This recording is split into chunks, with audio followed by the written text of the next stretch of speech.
ਰੋਜ਼ਾਨਾ ਲੋਕਨਾ ਟੀਵੀ ਦੇਖ ਰਹੇ ਹੋ ਤੁਸੀਂ ਤੇ ਮੈਂ ਹਾਂ ਲਖਵਿੰਦਰ ਸਿੰਘ ਮਾਨ। ਸੋ ਅੱਜ ਦੇ ਇਸ ਪ੍ਰੋਗਰਾਮ ਲੁਕਵਾਂ ਸੱਚ ਦੇ ਵਿੱਚ ਸਾਰੇ ਦਰਸ਼ਕਾਂ ਦਾ ਸਵਾਗਤ ਹੈ। ਲੈ ਕੇ ਹਾਜ਼ਰ ਹਾਂ ਰਾਜਨੀਤੀ ਦੀਆਂ ਕੁਝ ਵੱਡੀਆਂ ਤੇ ਅਹਿਮ ਖਬਰਾਂ। ਅੱਜ ਦੇ ਇਸ ਪ੍ਰੋਗਰਾਮ ਦੇ ਵਿੱਚ ਗੱਲਬਾਤ ਕਰਾਂਗੇ ਰਾਜਾ ਵੜਿੰਗ ਦੀ। ਰਾਜਾ ਵੜਿੰਗ ਜਿਨ੍ਹਾਂ ਦਾ ਕਿ ਹੁਣ ਨੰਬਰ ਲੱਗਦਾ ਹੋਇਆ ਨਜ਼ਰ ਆ ਰਿਹਾ। ਜਿਸ ਤਰੀਕੇ ਦੇ ਨਾਲ ਆਮ ਆਦਮੀ ਪਾਰਟੀ ਦੀ ਸਰਕਾਰ ਲਗਾਤਾਰ ਵੱਡੇ ਵੱਡੇ ਲੀਡਰਾਂ ਨੂੰ ਘੇਰ ਰਹੀ ਹੈ, ਹੁਣ ਨੰਬਰ ਰਾਜਾ ਵੜਿੰਗ ਦਾ ਲੱਗਿਆ ਹੈ। ਕਿਸ ਮਾਮਲੇ ਦੇ ਵਿੱਚ ਜਾਂਚ ਸ਼ੁਰੂ ਹੋਈ ਹੈ ਤੇ ਕਿਸ ਵੱਲੋਂ ਇਹ ਜਾਂਚ ਕੀਤੀ ਜਾ ਰਹੀ ਹੈ, ਇਸ ਬਾਰੇ ਗੱਲਬਾਤ ਕਰਾਂਗੇ।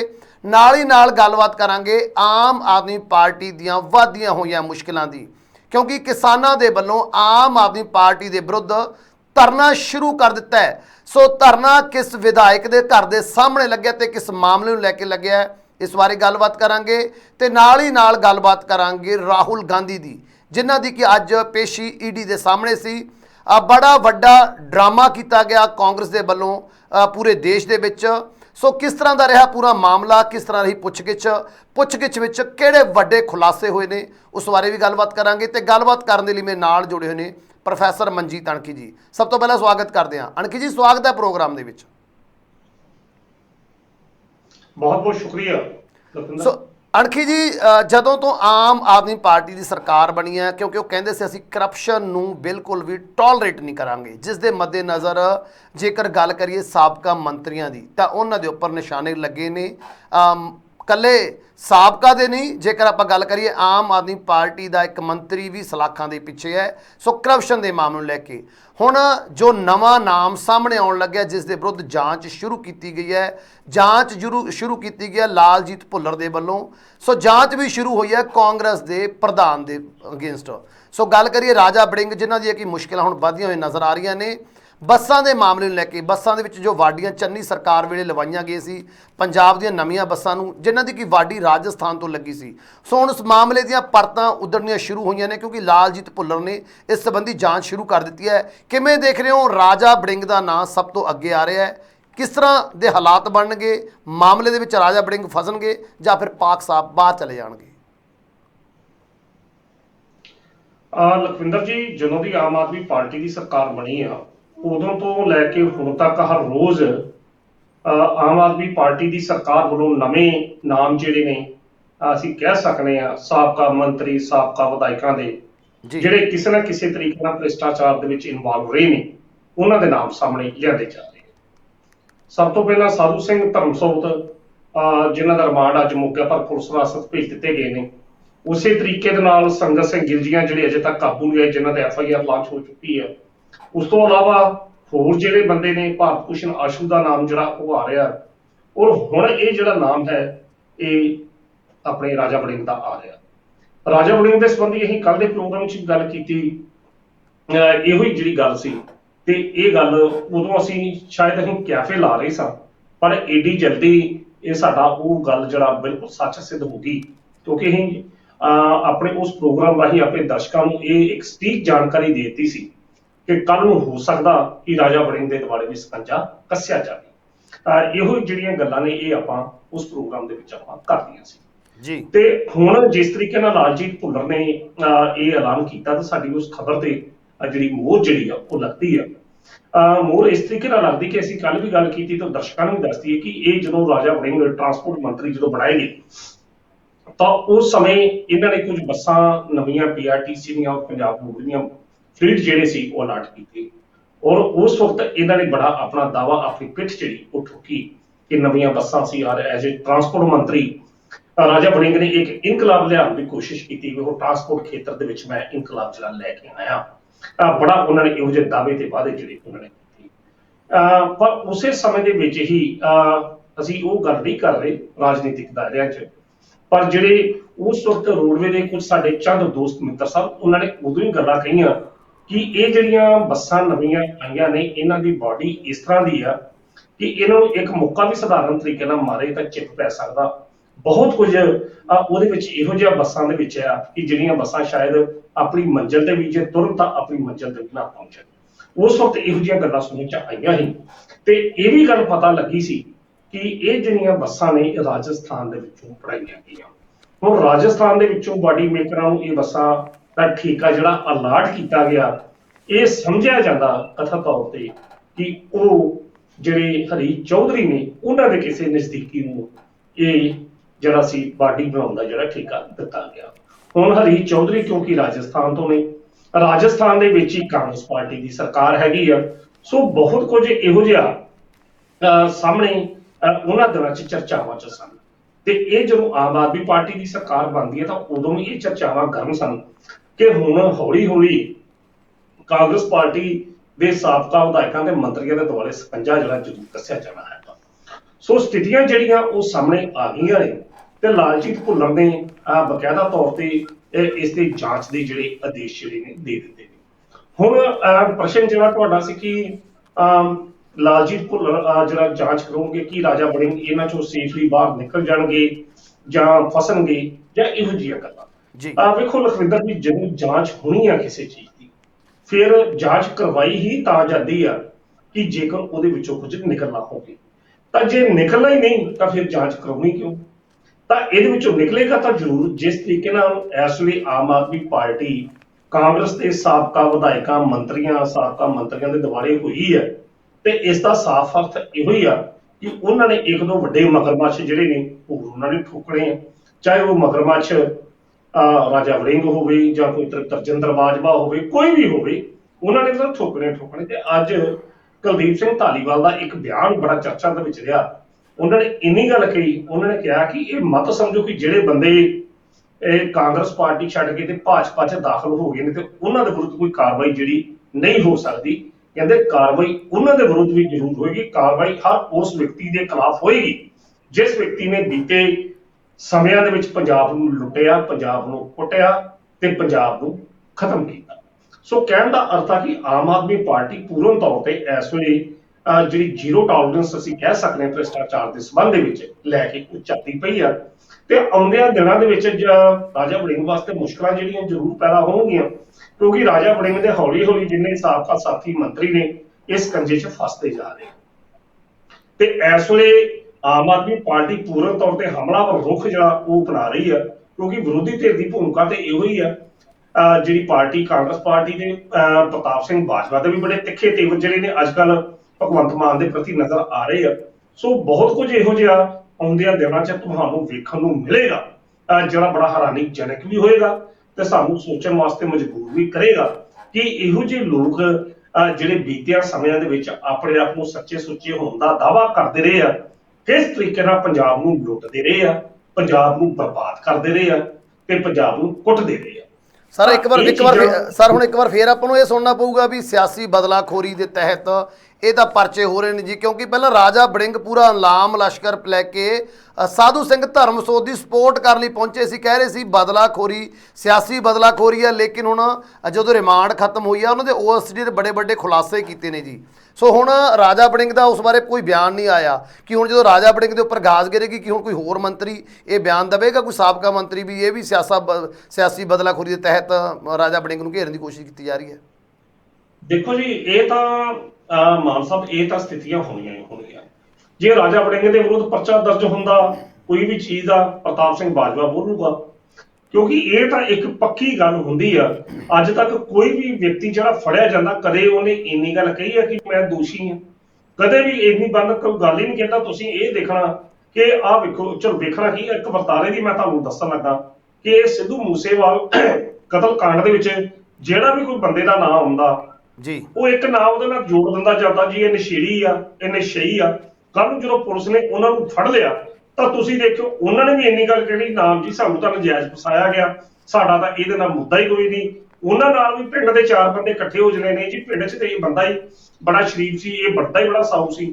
ਜੇਕਰ ਉਹ ਮਾਰਨ ਵਾਲੇ ਸਾਊ, ਕਥਿਤ ਤੌਰ ਤੇ ਮਾਰਨ ਵਾਲੇ ਉਹ ਸਾਊ ਹੋ ਸਕਦੇ ਆ, ਮਰਨ ਵਾਲਾ ਸਾਊ ਹੋ ਸਕਦਾ, ਤੇ ਫਿਰ ਅਸਲ ਦੋਸ਼ੀ ਹੈ ਕਿਹੜਾ?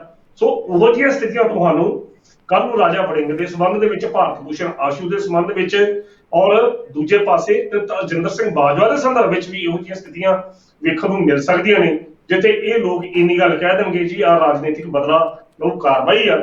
ਉਹ ਤਾਂ ਤਰਜਿੰਦਰ ਸਿੰਘ ਬਾਜਵਾ ਨੇ ਵੀ ਕੱਲ ਕਹਿ ਦਿੱਤਾ ਕਿ ਕੁਲਦੀਪ ਸਿੰਘ ਧਾਲੀਵਾਲ ਦਾ ਮਿਲਦਾ ਜਿਹੜਾ ਪਿਆਰਾ 2012 ਤੋਂ ਚੱਲਦਾ ਆ ਰਿਹਾ, ਜਦੋਂ ਫਤਿਹਗੜ੍ਹ ਚੂਨੀਆਂ ਦੀ ਇਲੈਕਸ਼ਨ ਸੀ ਉਹ ਤਾਂ ਗੱਲਬਾਤ ਸ਼ੁਰੂ ਹੋ ਗਈ ਆ। ਪਰ ਆਪਣੇ ਮਾਨ ਸਾਹਿਬ, ਲੋਕਾਂ ਨੇ ਅਸਲ ਸੱਚ ਨੂੰ ਵੇਖਣਾ। ਜੇਕਰ ਹੁਣ ਸਾਧੂ ਸਿੰਘ ਧਰਮਸੋਤ ਦੇ ਦੁਆਲੇ ਸਕੰਜਾ ਕੱਸਿਆ ਤਾਂ ਚੀਜ਼ਾਂ ਸਾਹਮਣੇ ਨਵੀਆਂ ਆਉਣੀਆਂ ਸ਼ੁਰੂ ਹੋ ਗਈਆਂ। ਜੀ ਤਾਂ ਆਉਂਦਿਆਂ ਦਿਨਾਂ 'ਚ ਜੇ ਰਾਜਾ ਵੜਿੰਗ ਦੇ ਦੁਆਲੇ ਵੀ ਸਕੰਜਾ ਕੱਸਿਆ ਜਾਂਦਾ ਤਾਂ ਫਿਰ ਕੁਦਰਤੀ ਤੌਰ ਤੇ ਜਿਹੜੀਆਂ ਗੱਲਾਂ ਸੁਣਨ ਨੂੰ ਮਿਲਣਗੀਆਂ। ਜੀ ਬਿਲਕੁਲ ਜੀ ਬਿਲकुल हाँ बिल्कुल जी पर गल ये है भी जिस तरीके दे नाल ये सारे कांग्रेसी लीडर ਜਾਂ ਕਾਂਗਰਸੀ ਲੀਡਰਸ਼ਿਪ ਦੀ ਗੱਲ ਕਰੀਏ ਪੰਜਾਬ ਲੀਡਰਸ਼ਿਪ ਦੀ ਜਿਸ ਤਰੀਕੇ ਨਾਲ ਇਕੱਠੇ ਹੋ ਕੇ ਇਹ ਪਹੁੰਚੇ ਸੀ ਚੰਡੀਗੜ੍ਹ ਕਦੇ ਪੰਜਾਬ ਦੇ ਮੁੱਦਿਆਂ ਦੇ ਲਈ ਕਾਂਗਰਸ ਇਕੱਠੀ ਹੁੰਦੀ ਨਜ਼ਰ ਨਹੀਂ ਆਈ।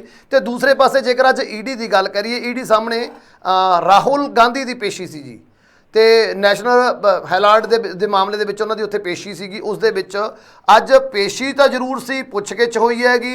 ਇੱਕ ਪਾਸੇ ਜਿੱਥੇ ਪੁੱਛਗਿੱਛ ਦੇ ਵਿੱਚ ਇਹ ਸਾਹਮਣੇ ਆਇਆ ਵੀ ਸੂਤਰਾਂ ਨੇ ਦੱਸਿਆ ਕਿ ਉਹ ਉਲਝਦੇ ਹੋਏ ਨਜ਼ਰ ਆਏ ਨੇ ਜੋ ਸਵਾਲ ਪੁੱਛੇ ਗਏ ਸੀ ਈਡੀ ਦੇ।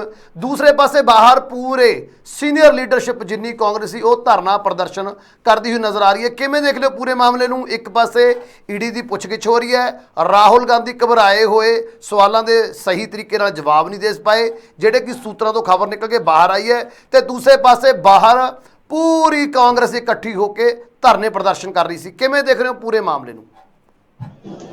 ਲਖਵਿੰਦਰ ਜੀ ਇਹ ਬੜੀ ਦਿਲਚਸਪ ਸਥਿਤੀ ਤੁਸੀਂ ਬਿਆਨ ਕੀਤੀ ਆ। ਤੁਹਾਡੇ ਇਸ ਸਵਾਲ ਦਾ ਜਵਾਬ ਮੈਂ ਬਾਅਦ ਚ ਦੇਣਾ, ਮੈਂ ਪਹਿਲਾਂ ਪਿਛਲੇ ਜਵਾਬ ਨੂੰ ਫਿਰ ਆਪਾਂ ਇਹਦਾ ਕੰਟੀਨਿਊ ਹੋ ਜਾਏਗਾ ਜੀ। ਤੁਸੀਂ ਇੰਨੀ ਗੱਲ ਮੈਨੂੰ ਪੁੱਛੀ ਕਿ ਜੇ ਰਾਜਾ ਵੜਿੰਗ ਦੇ ਦੁਆਲੇ ਪਰਚਾ ਦਰਜ ਹੁੰਦਾ ਤਾਂ ਫਿਰ ਇਹਨਾਂ ਨੇ ਇਹ ਗੱਲ ਕਹਿਣੀ ਹੈ ਕਿ ਬਦਲਾਅ ਨੂੰ ਕਾਰਵਾਈ ਹੈ ਜੀ। ਤੁਸੀਂ ਇਹ ਸਵਾਲ ਮੈਨੂੰ ਕੀਤਾ ਸੀ ਤੇ ਮੈਂ ਤੁਹਾਨੂੰ ਕਿਹਾ ਜੀ ਬਿਲਕੁਲ ਇਹ ਗੱਲਾਂ ਹੋਈਆਂ ਨੇ ਜੀ। ਅੱਜ ਰਾਹੁਲ ਗਾਂਧੀ ਦਾ ਈਡੀ ਦੇ ਸਾਹਮਣੇ ਪੇਸ਼ੀ ਸੀ, ਸਮਨ ਉਸ ਨੂੰ ਜਾਰੀ ਹੋਏ ਤਾਂ ਉਸ ਨੂੰ ਸਮਨ ਜਿਹੜੇ ਨੇ ਈਡੀ ਡਿਪਾਰਟਮੈਂਟ ਨੇ ਜਾਰੀ ਕੀਤੇ ਨੇ। ਭਾਜਪਾ ਦੀ ਸਰਕਾਰ ਹੈ, ਠੀਕ ਹੈ, ਭਾਜਪਾ ਜਿਹੜੀ ਆ ਹਮੇਸ਼ਾ ਈਡੀ ਨੂੰ ਆਪਣੇ ਹਿੱਤਾਂ ਵਾਸਤੇ ਵਰਤਦੀ ਰਹੀ ਆ, ਕੋਈ ਸ਼ੱਕ ਨਹੀਂ।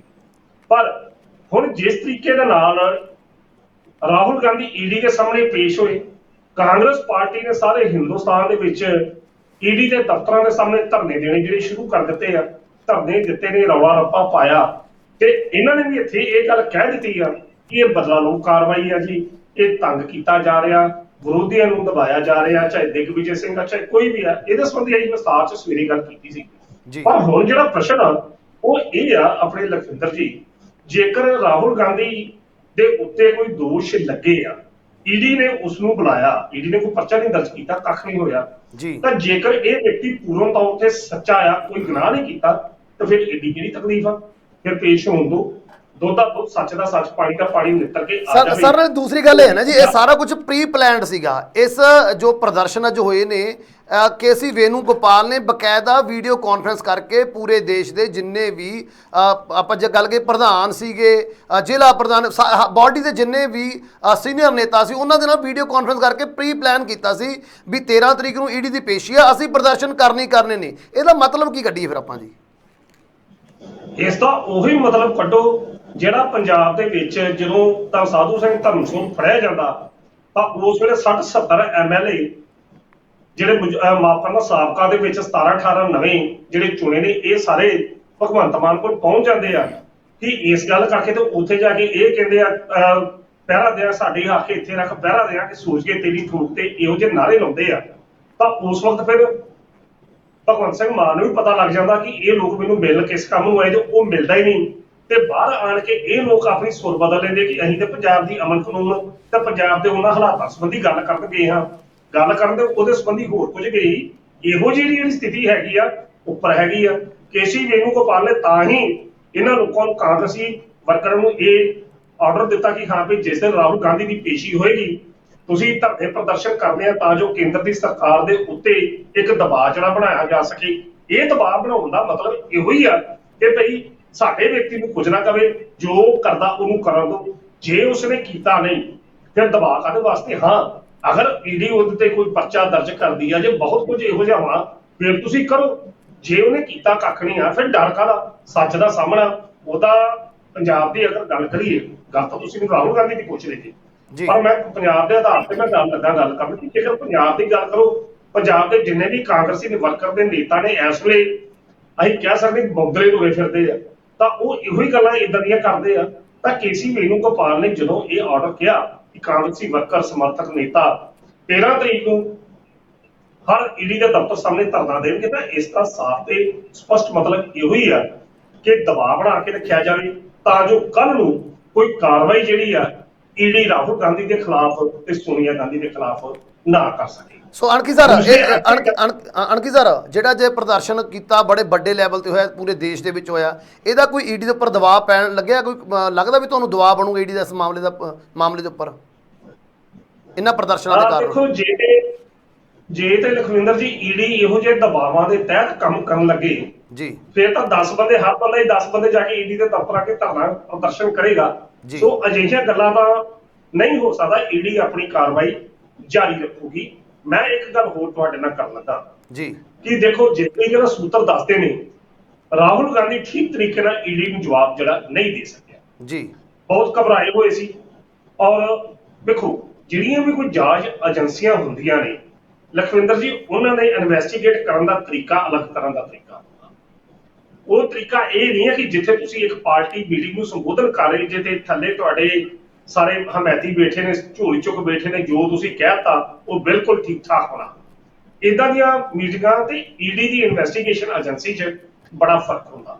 ਤੁਹਾਨੂੰ ਯਾਦ ਹੋਵੇਗਾ ਜਦੋਂ ਬਿਕਰਮਜੀਤ ਸਿੰਘ ਮਜੀਠੀਆ ਨੂੰ ਈਡੀ ਨੇ ਇੰਟਰੋਗੇਟ ਕੀਤਾ, ਦਸੰਬਰ ਦਾ ਮਹੀਨਾ ਸੀ ਤੇ ਸਵੇਰ ਦਾ ਗਿਆ, ਉਸਨੂੰ ਜਦੋਂ ਸ਼ਾਮ ਨੂੰ ਬਾਹਰ ਕੱਢਿਆ ਤੇ 4 ਬੋਤਲਾਂ ਪਾਣੀ ਦੀਆਂ ਬਾਹਰ ਆਣ ਕੇ ਉਸਨੇ ਦਸੰਬਰ ਦੇ ਮਹੀਨੇ 'ਚ ਪੀਤੀਆਂ ਸੀ। ਸੋ ਉਹਦੇ ਈਡੀ ਦੇ ਫਿਰ ਜਿਹੜੀ ਅੰਦਰ ਦਾ ਕੰਮ ਜਿਹੜਾ ਹੁੰਦਾ ਨਾ, ਉਹ ਆਪਣੇ ਤਰੀਕੇ ਦਾ ਹੁੰਦਾ। ਉਹਨਾਂ ਨੇ ਜੇ ਬੰਦਾ ਫਸਾਉਣਾ ਤਾਂ ਉਹਨਾਂ ਨੇ ਫਸਾ ਹੀ ਲੈਣਾ। ਉਹਨਾਂ ਕੋਲ ਬੜੇ ਰਸਤੇ ਨੇ ਤੇ ਇਨਵੈਸਟੀਗੇਸ਼ਨ ਜਦੋਂ ਕਰਦੇ ਆ ਉਹ ਫਿਰ ਉਹਨਾਂ ਦਾ ਆਪਣਾ ਤਰੀਕਾ। ਸੋ ਜੇ ਰਾਹੁਲ ਗਾਂਧੀ ਦੇ ਉਹ ਜਵਾਬਾਂ ਤੋਂ ਸੰਤੁਸ਼ਟ ਨਹੀਂ ਹੋਏ ਤਾਂ ਇਸ ਦਾ ਸਾਫ਼ ਸੰਕੇਤ ਆਪਣੇ ਲਖਵਿੰਦਰ ਜੀ ਇਹੋ ਹੀ ਆ ਕਿ ਆਉਂਦਿਆਂ ਦਿਨਾਂ 'ਚ ਈਡੀ ਜਿਹੜੀ ਦੁਬਾਰਾ ਰਾਹੁਲ ਗਾਂਧੀ ਨੂੰ ਸੱਦੇਗੀ, ਦੁਬਾਰਾ ਸਵਾਲ ਜਵਾਬ ਜਿਹੜੇ ਹੋਣਗੇ ਤੇ ਦੁਬਾਰਾ ਸਥਿਤੀਆਂ ਇਹੋ ਜਿਹੀਆਂ ਬਣ ਗਈਆਂ ਜਿਨ੍ਹਾਂ ਤੋਂ ਮੈਂ ਇਹ ਸਹਿਜੇ ਅਨੁਮਾਨ ਇਹ ਤੁਹਾਨੂੰ ਦੱਸ ਸਕਦਾ ਕਿ ਆਉਂਦੇ ਜਿਹੜੇ ਦਿਨ ਨੇ ਰਾਹੁਲ ਗਾਂਧੀ ਵਾਸਤੇ ਬੜੇ ਚੁਣੌਤੀ ਭਰਪੂਰ ਹੋ ਸਕਦੇ ਆ। ਉਹਨਾਂ ਦੀਆਂ ਮੁਸ਼ਕਲਾਂ ਆਉਂਦਿਆਂ ਦਿਨਾਂ 'ਚ ਈਡੀ ਵੱਲੋਂ ਵੱਧ ਸਕਦੀਆਂ। ਬਿਲਕੁਲ ਜੀ, ਬਿਲਕੁਲ। ਜਿਸ ਤਰ੍ਹਾਂ ਦੇ ਹਾਲਾਤ ਅੱਜ ਬਣੇ ਨੇਗੇ, ਜਿਵੇਂ ਸੂਤਰਾਂ ਤੋਂ ਖਬਰ ਮਿਲੀ ਹੈਗੀ ਕਿ ਉਹ ਗੋਲ ਜਵਾਬ ਦਿੰਦੇ ਰਹੇ ਨੇ, ਜਾਂ ਫਿਰ ਜਵਾਬਾਂ ਦਾ ਇਹ ਕਿਸ ਤਰ੍ਹਾਂ ਕਹਿੰਦੇ ਰਹੇ ਨੇ ਵੀ ਮੈਂ ਭੁੱਲ ਗਿਆ, ਮੈਨੂੰ ਯਾਦ ਨਹੀਂ। ਇਸ ਤਰੀਕੇ ਦੇ ਨਾਲ ਜ਼ਿਆਦਾਤਰ ਜੋ ਸੂਤਰਾਂ ਤੋਂ ਖਬਰ ਨਿਕਲ ਕੇ ਸਾਹਮਣੇ ਵੀ ਜ਼ਿਆਦਾਤਰ ਸਵਾਲਾਂ ਦਾ ਜਵਾਬ ਇਸ ਤਰੀਕੇ ਨਾਲ ਹੀ ਉਹਨਾਂ ਨੇ ਦਿੱਤਾ ਵੀ ਮੈਂ ਭੁੱਲ ਗਿਆ, ਮੈਨੂੰ ਯਾਦ ਨਹੀਂ। ਤੇ ਦੂਸਰੇ ਪਾਸੇ ਜੇਕਰ ਹੁਣ ਮੁਸ਼ਕਲਾਂ ਦੀ ਗੱਲ ਕਰੀਏ ਤਾਂ ਮੁਸ਼ਕਲਾਂ ਆਮ ਆਦਮੀ ਪਾਰਟੀ ਦੀਆਂ ਵੀ ਵਧੀਆਂ ਹੋਈਆਂ ਨਜ਼ਰ ਆ ਰਹੀਆਂ ਨੇ, ਕਿਉਂਕਿ ਸੁਨਾਮ ਤੋਂ ਵਿਧਾਇਕ ਅਮਨ ਅਰੋੜਾ ਦੇ ਘਰ ਕਿਸਾਨਾਂ ਦੇ ਵੱਲੋਂ ਅੱਜ ਧਰਨਾ ਲਗਾ ਦਿੱਤਾ ਗਿਆ। ਧਰਨਾ ਵੀ ਕਿਸ ਨੂੰ ਲੈ ਕੇ?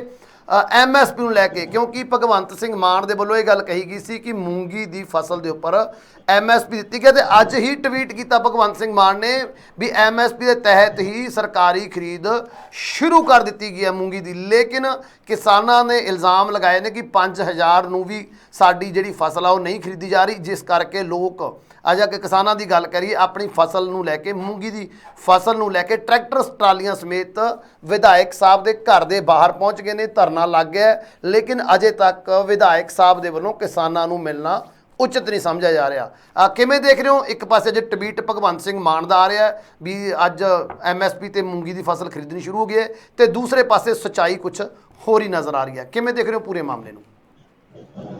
ਲਖਵਿੰਦਰ ਜੀ, ਇਹ ਕੱਲ ਕਿਸਾਨ ਬਾਈ ਜਥੇਬੰਦੀਆਂ ਵੱਲੋਂ ਕੱਲ ਐਲਾਨ ਕੀਤਾ ਗਿਆ ਸੀ ਕਿ 25 ਜੂਨ ਨੂੰ ਹਰਮੀਤ ਸਿੰਘ ਕਾਦੀਆਂ ਗਰੁੱਪ ਤੇ ਬਾਕੀ ਜਿਹੜੀਆਂ ਸੰਸਥਾਵਾਂ ਕਿਸਾਨ ਜਥੇਬੰਦੀਆਂ 22 ਦੇ ਕਰੀਬ 25 ਜੂਨ ਨੂੰ ਸੰਘਰਸ਼ ਦਾ ਐਲਾਨ ਕਰਨਗੀਆਂ।